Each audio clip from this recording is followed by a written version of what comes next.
मनाजिर आप देख सकते हैं। इमरान खान हाई कोर्ट से निकल चुके हैं और अपने फुल सिक्योरिटी में अपने प्रोटोकॉल के साथ वो वापस हो रहे हैं। ये मनाजिर आप अपनी स्क्रीन पर देख सकते हैं। ये इमरान खान का प्रोटोकॉल है।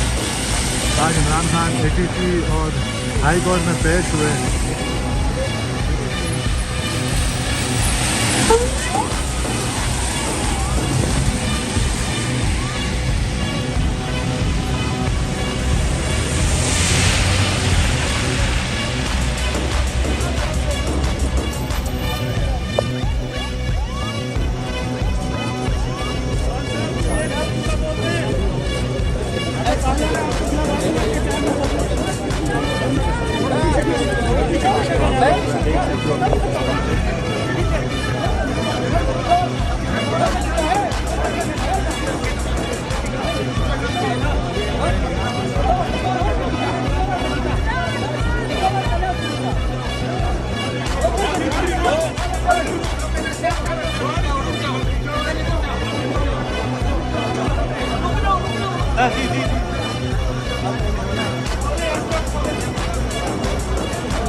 थोड़ा मैं ऐसा खोल रही हूँ।